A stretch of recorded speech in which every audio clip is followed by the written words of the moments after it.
Well, actually, no. Just wait till tonight, man. The BeatStars.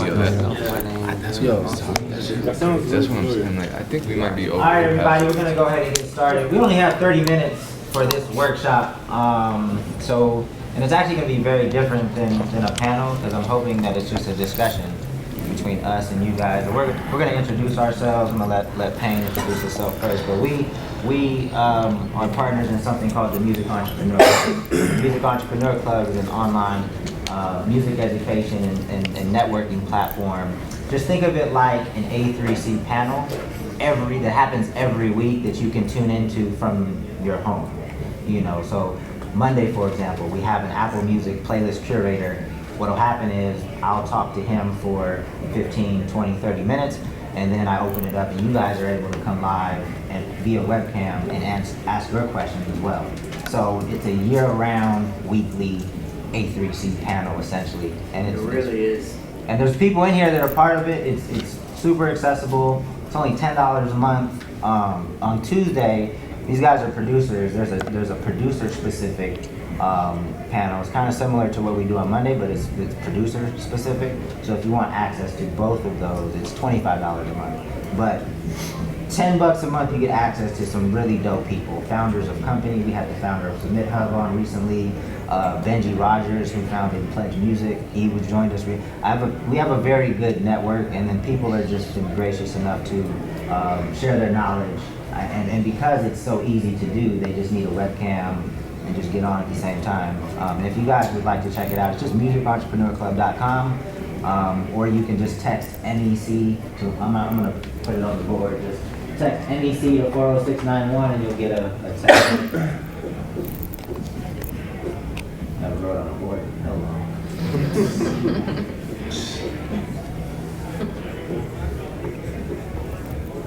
So Payne, you want to tell them about yourself real quick? Yeah, what's going on, everyone? Appreciate you coming through. My name is DJ Payne One, platinum producer, DJ, partner in Music Entrepreneur Club.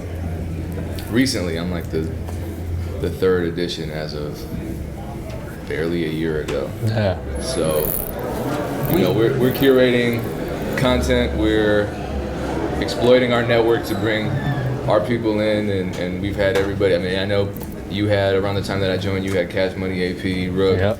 I brought in my entertainment lawyer to answer legal questions, which to me is dope, because how many people have access to an entertainment lawyer for free just to answer, questions? So that's what Dame's referring to when he says we have a good network of people. So it's not just a matter of bringing people in because of name recognition. We really want to make it practical. Last week I had a songwriter that I worked with that, we charted a couple times on BeatStars for beats with hooks because they sell better. So I just brought her in and said, all right, play her beats. And if she likes them, you write. And then I'm out of the process, you just revenue split with her. So a couple of producers got some good records in with her. So we really try to cater it to everyday producers in a practical way, not just theoretical, not just talking at you. Yeah. See, the thing is, there's just a lot of bad information. One of the challenges you guys have as you start your careers is there's a lot of bad information out there. Like, shit is terrible. It's very bad information. So we think it's important to have a platform where you can come hear from people that are actually doing it, at all levels, right? So very high levels, founders of companies making millions of dollars, but also people that are starting out closer to what you're doing, but have traction. Like your Reverie. Like Reverie came on. She was one of our Reverie's a young Latina artist out of LA. Not everybody knows about her yet, but she has a good business for herself. She sells merch, she's doing touring. And you need to hear from those people too, because that's closer to probably where a lot of you guys are. So we always bring people that can give you like great information, and it's great to hear from, like I said, CEOs and stuff like that. But a lot of times, young people, you guys forget about networking with your peers and people closer to you. I started our label, that Crash and Burned, 9 years ago, and I was in my 20s. Time goes so fast, right? So 3 or 4 years from now, your peers are going to be VPs and like super important people that are sitting on these panels. So don't forget to network with your peers. It's super important. Yeah. My bad, Kato. Oh, everyone doing all right? Yeah. What about you? All right. I'm just curious. How many artists are in here? Okay. Producers? Okay. Managers? All right, cool. My name's Kato. I'm a producer. I go by Kato On The Track. And I'm a co-founder of Music Entrepreneur Club. I actually started my own mentorship program. I was a part of this guy's label, Funk Volume. It was an independent label based out of LA with Hobson, Dizzy Wright, Jaron Benton, Swizz. Really dope label, and I learned a lot from that experience, just getting to see how a successful independent label operates, you know, without having the resources of a major label, but still being able to do it on a high level, you know. So I learned a lot from that experience, and after that situation ended, then, you know, I was kind of left trying to figure out what to do from there. Because I still wasn't really established, but I had this platform and I had people that were following me on social media. So I just was trying to figure out what to do at that point, and I started my own mentorship program called Beat Club, and it was for producers. And around the same time, Dame had started his program called Music Entrepreneur Club. So we ended up merging, and now we have what we have today with, you know, Dame and Payne. But it's really dope, man. I'm excited to be here and meet y'all, and hopefully, you know, share some knowledge and resources with y'all. And I'm Dame. I've been in the music industry for about 9 years now. Prior to that, I was not in the music industry, so I was more in the corporate world, in the financial services and consulting industries. I got my undergrad. I went to UC Berkeley. Got my MBA from Stanford. Became a consultant at Deloitte in Chicago, and then I got laid off. That's when we started the label. My brother's an artist. He connected me with Hop. Ran the label pretty successfully. Eventually signed producers. Dope experience. Guys traveling around the world. Everything was great. Then it came to a pretty embarrassing crash and burn about 2 years ago. But what I realized, a lot of the issues that I've ever had with artists is rooted in the lack of education, right? So that kind of grew my path. And even at the time, even when we were running Funk Volume, I did like a virtual conference. Like, I was pretty adamant about sharing what we learned along the way and just passing it off. So I was hoping that there'd be like other Funk Volumes that come right after us. There was always kind of an education component to what we were doing, but my passion grew even more as I had issues with him, because I just feel like if we educate artists, to get them to understand a business that there's a lot of stuff to learn, but it's not that complex, but there is a lot of stuff to learn.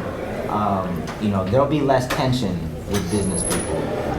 And not only less tension, but you guys will be able to navigate it with more confidence, right?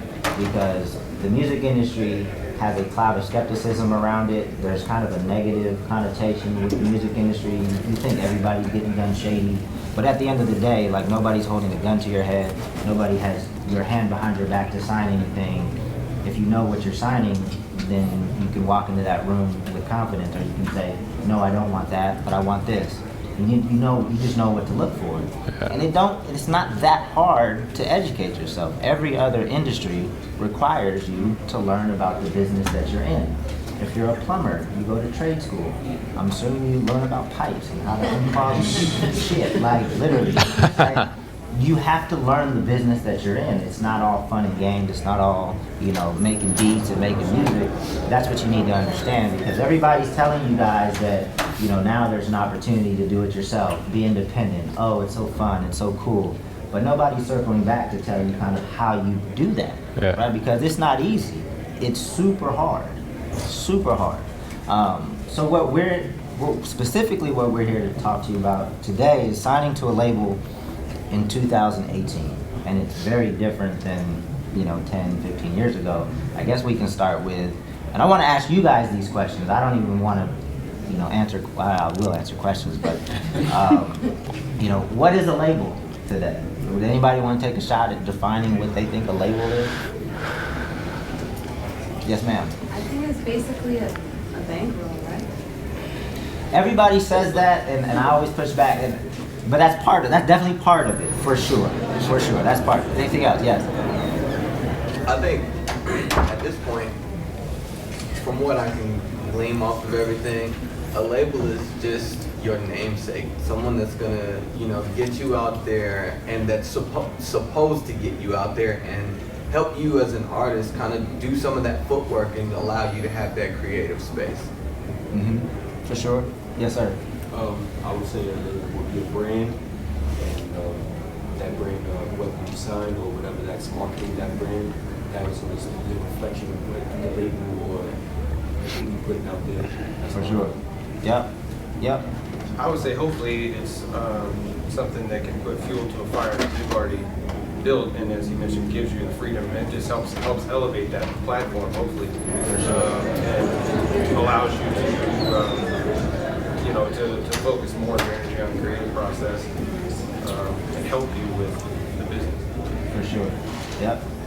I view labels as marketing, and they help you. You already start your base, and then they help you market it to wherever to level up pretty much. Right. I think the cool thing about where we're at today is a label takes many forms, and there's so many different. There's major labels, right?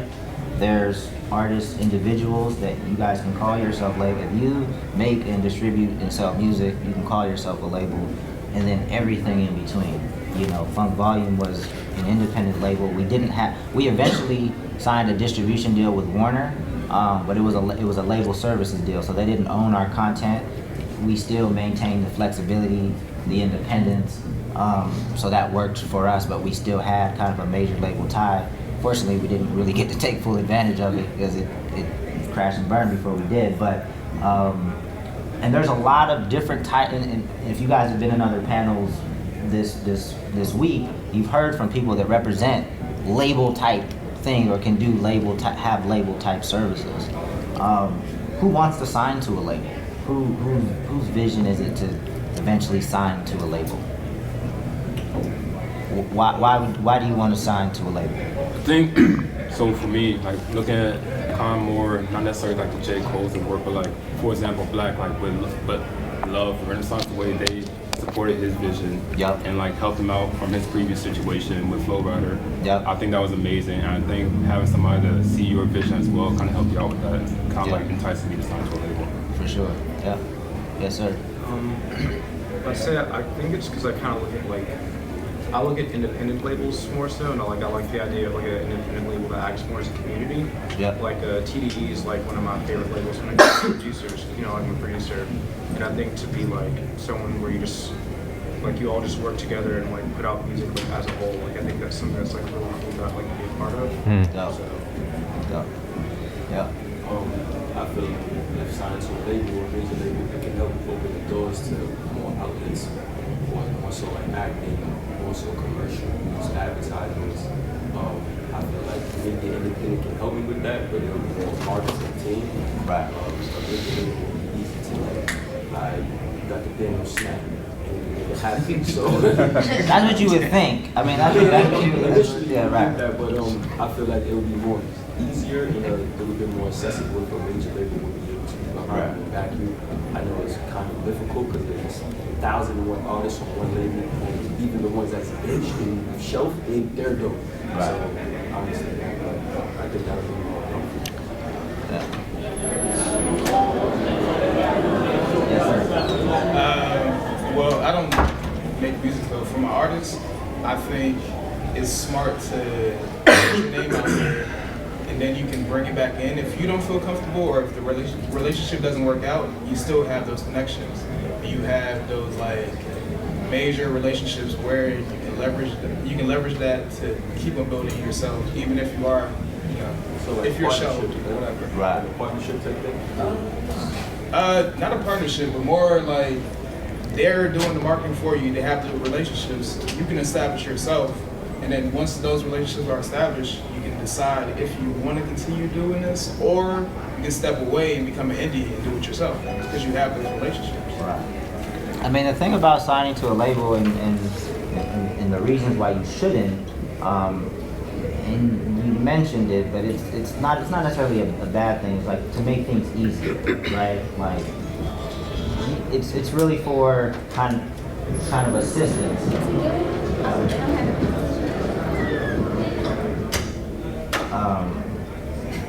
to never sign to anything or anybody just to make things easier, you know, because I think a lot of artists have the capacity to do more on their own, they just don't realize it yet, right? You don't want to ever be in a position to sign to something because you need to, right? Because if you need to do something, they know that, right?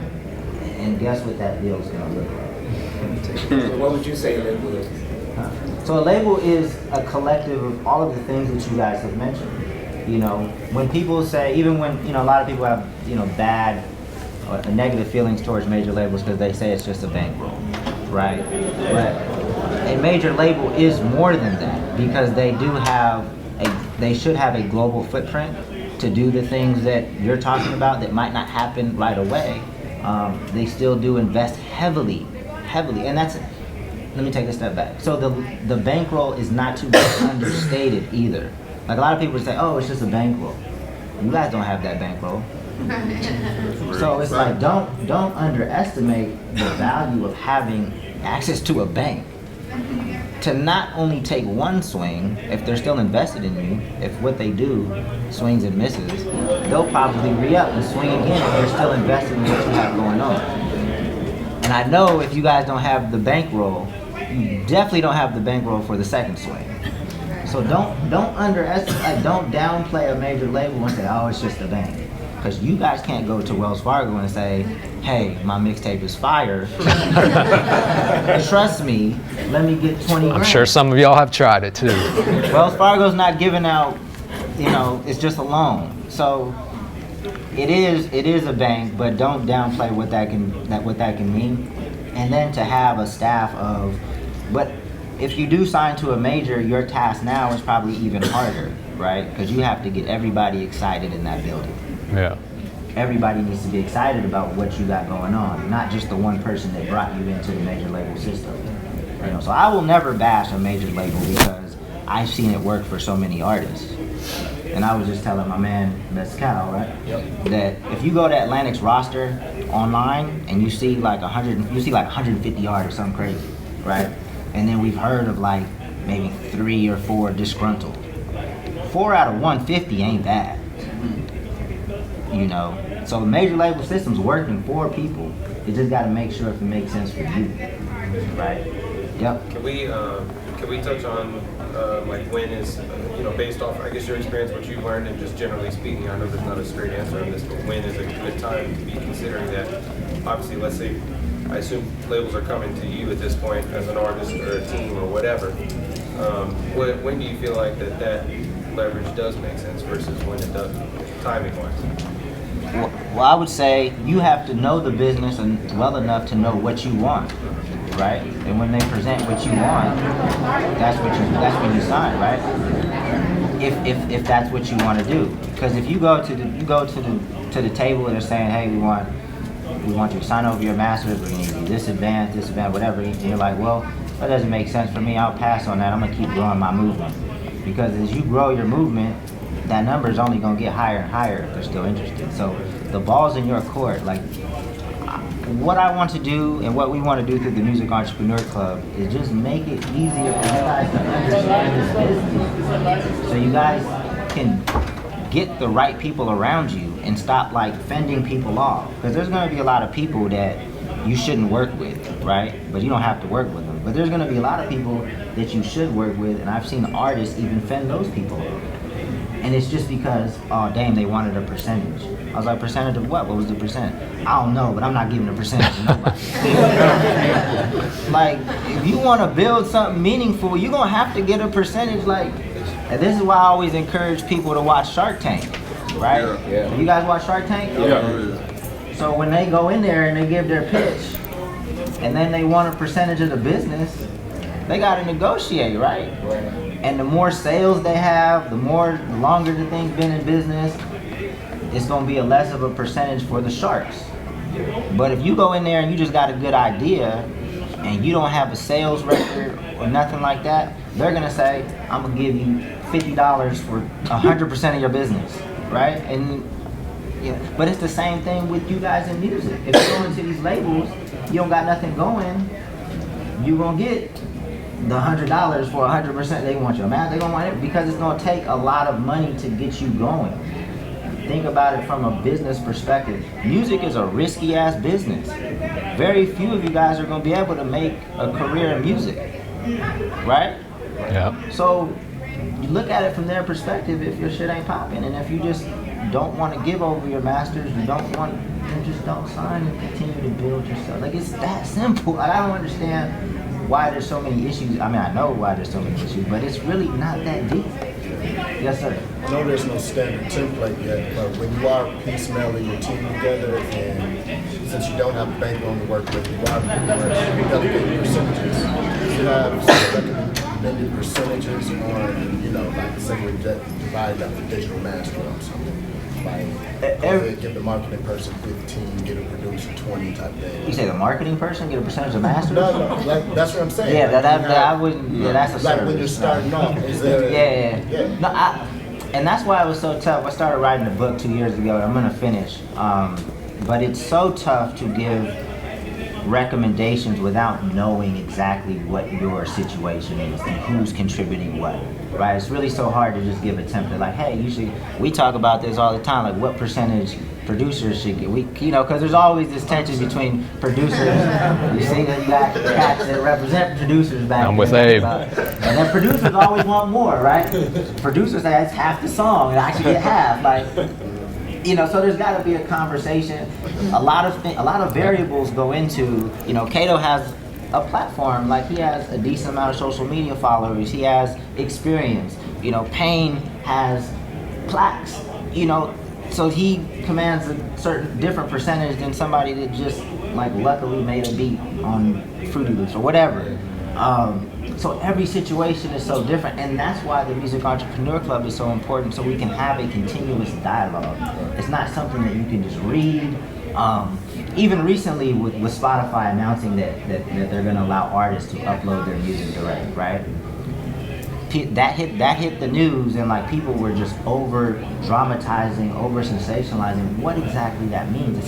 It's not that serious. Everybody's like game changer, this, that. It's really not that complicated, and that's why we need a platform for people to tune into and be like, dang, okay, let's collectively think about what this means, right? Because, yes, sir. No, so I was pretty much finished. Okay. No, back to the bankroll question. So, what is for a first-time deal for artists, right? What does that dollar amount usually look like? Again, it's all situational, man. It depends, like if you're popping but the thing is, like, people are like a lot of artists. Like, another misconception: artists don't make money streaming. Streaming is making a lot of money for some artists that you're not even aware of yet, that aren't touring, that don't have the demand to tour. Like, I've seen it.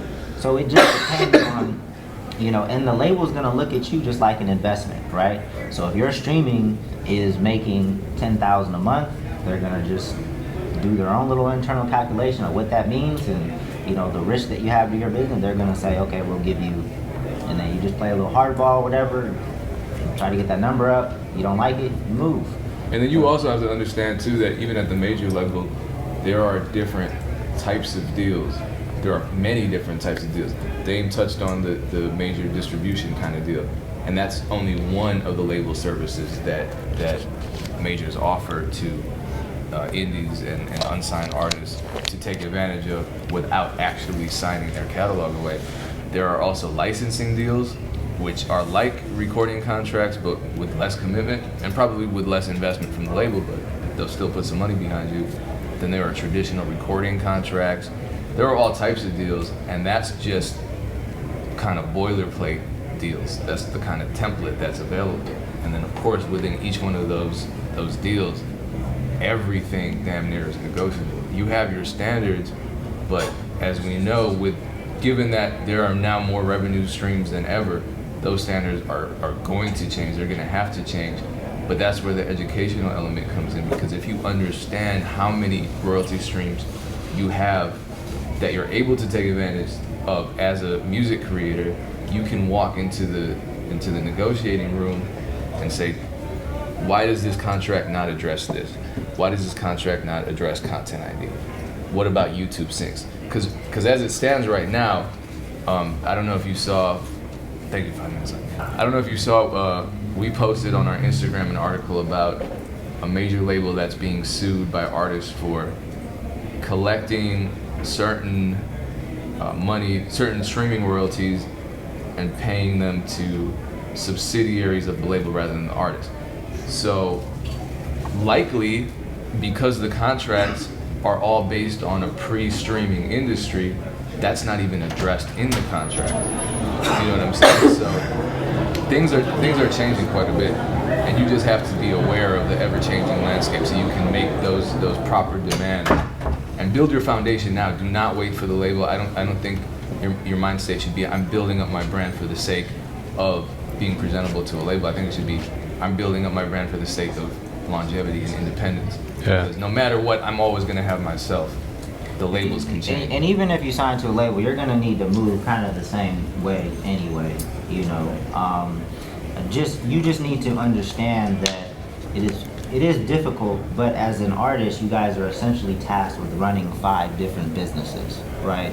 So when you have your merchandising, your music, the publishing, the touring, like it's 5 businesses in one. So the expectation of one person doing all that is kind of ridiculous. So you definitely need to build a team at some point. Yes, ma'am.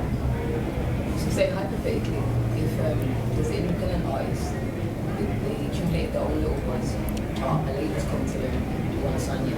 But maybe the independent artists, they're not making money, maybe you're setting viral or setting on that. You sign the artist, and say they're investing, say 20K, 50K, they want them to buy an album or whatever. Prior to that, they put out maybe a few singles, then a few shows to try to build numbers prior to the release of their album, and it hasn't done as well as they expected. That artist still owes the money they need to recoup what the label's invested in them. So how do they then create the funds to not be in debt to the label anymore? Well, it's typical, so they don't necessarily need to come up with that money out of their pocket. Like that, I would assume in that situation, even that seems like a decent amount of money. So I would assume that artist transferred the master rights to and they just have to. If that project never recoups that money, you know, the artist isn't going to have to, you know, go work at Applebee's or whatever to make that money back. You know, whatever. So. A lot of times I see record labels only working deals with like specific lawyers that they're comfortable with in the legal world to get like deals done. How do you recommend artists go about establishing like relationship with like lawyers that are major label friendly lawyers that can easily like get work done? Well, from what I've seen is like, I think that the labels are going after the talent, right? I don't know if they're just working with specific, that would be stupid on their behalf if they are. You know, it's the talent that's driving that conversation. You know, like if Tekashi 6ix9ine didn't have a lawyer, people are still gonna be after him because he's generating so much attention, so many streams. It is important to have a lawyer though, to get a lawyer. And that's something that we've talked about before in the Music Entrepreneur Club. We've had a lawyer on, and we talk about like how to get one. You know, whether that's talking with other artists, whether that sometimes it's reaching out cold. A lot of lawyers are on Twitter and give out good information. We all use lawyers as well, so you know, it shouldn't be hard to find a good lawyer. But it's somebody you definitely want to have on the team. You should never be signing anything that you don't understand 110%. Like, you know, even if there's a comma you think's in the wrong place or a word misused, like you should be like, hey, what does that mean? Because lawyers like to write things in ways that don't make sense. Yes, sir. So the question I had is, I know we've been talking about major labels and independent. Like, what do you really define as a major label at this point? Because I know there's like historically the top 3, but like I know like Def Jam and this one like is considered like there's like not Def Jam. Like, other than the top 3, a lot of like smaller past majors like majors. But a lot of these imprints are working with major labels. There really is like 3 major labels, and then a lot of the imprints are working with major labels, so they have major label resources. But again, it really depends on your music, your desire in terms of what you want to be, how big you want to be, the market for your music, the control you want over your music. Because sometimes that's the thing, like, oh, they're taking control of my music. Going back to the Shark Tank example, like if Mark Cuban buys 51% of a business, he now has controlling interest. He just put up a shitload of money. He should have controlling interest. So if you're an artist and you didn't get the momentum necessary to get the deal that's in your favor, they should have say in what's going. They put, probably hundreds of thousands of dollars into trying to get you going. So for now, and you should know that, like, major labels are in the hit business. They're not here to hit singles. So you should know, signing to a major, like, look, they're gonna want to exploit my music at all costs, like in every which way. Like, that's what you're going into. And if you don't understand that, join the Music Entrepreneur Club. Like, whatever.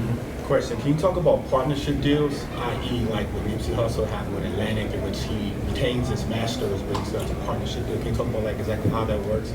Yeah, because labels have realized that they got to play the game. Like with social media, you guys, the tables have tipped in the terms of power. If you're able to build it up yourself. I mean, you don't have power if you got like 100 followers, but if you got 100 million, you got a lot of power. And you can get partnership deals like Russ did. I'm not familiar with Nipsey's deal, but it's probably in his favor because he's been around for so long. He's got a loyal fan base. He's dope. But yeah, that's what again, the Music Entrepreneur Club exists to demystify the music business. It's not that complicated. I've worked in other industries. I've worked in financial services. Shit is way more complicated, trust me. Like, the music industry is just a lot of ego, it's a lot of smoke and mirrors, but when you really look at the nuts and bolts, it's simple. Like, publishing might be the most complex aspect of the music business, and they've made it complex for no reason. But other than that, stuff is not that hard to understand. You guys can figure it out. And artists, you guys have to figure it out too. Like, know the business. Know the business that you say you want to be in, right? Like, that's my whole goal with the Music Entrepreneur Club, is to make everybody seem like it's easier to understand. It's not. You guys aren't in a complex space, merch. You do need to think about it in a smart way, even merchandising, Anyway, we don't have any more time, I'm sorry, we gotta. But if you want to continue these dialogues on a weekly basis, just join the Music Entrepreneur Club. There's people in here that are part of it. It's awesome, we bring dope people. Abe from BeatStar. BeatStar is one of our affiliates, if you're not familiar. I highly recommend you get involved with that. Yeah. And all the things. I'm sorry. No, I'm just saying, like, as an artist, as a producer, you guys are entrepreneurs, man. And if you're not constantly learning and evolving with the changes of the industry that these guys are bringing to you guys every week, man, you're just gonna be lost. You're just gonna be lost. You're not gonna know. You're gonna be in conversations, and you're gonna look like you're not knowing what you're doing, and people are gonna take advantage of you. So. Yeah. Yeah, and if you're not there for one of the live meetings, everything's filmed. Like, when you sign up, you can see everything. You don't have to be in on the meeting, which is great, because you can ask personal questions to everyone. But Yeah. like, We record all the sessions. Pat, he's the founder of Rap Chat. He was a guest one time. If you guys don't know Rap Chat, it's a dope app. Okay. I'm trying to plug. I'm trying to. Everybody that's doing something dope or real or gives great information, I'm trying to bring together, right? We vet everybody that comes to our platform, making sure that it's legit information, and that's all I'm about, bringing good information to artists so that you guys can, because it's a hard thing to do. Like, I'm not gonna downplay, it's not a complex industry, but there's so many of y'all trying to do the same thing, right? When there's so many people trying to do the same thing, it's only inevitable is some people aren't going to be able to figure it out. However, bringing people like Pat or bringing people like Abe who started their own companies, you know, Pat might be telling his story about Rap App, and they're like, oh shit, I got an idea for an app. And then you change your whole, I mean, you still do music, but you might start an app. So I'm hoping to like spark some ideas and just become a good entrepreneur. You know, the stuff that we talk about, even from a networking perspective, it's not just applicable to music, right? You're gonna learn stuff in social media and marketing that's applicable to anything, even if you wanna sell hats or whatever it is.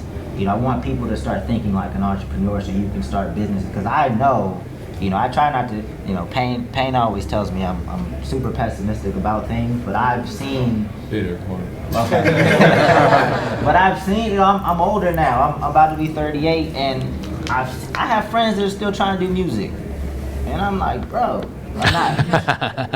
but it's so hard. So I'd rather give people the information sooner rather than later so they can figure out if the career of music is for them. And I want to present as many opportunities being an artist and even outside of being an artist, you know, that I can to the table to just kind of spark some ideas. Because there is a lot of opportunity in music, and we need more smart people in the industry outside of, you know, just creating music.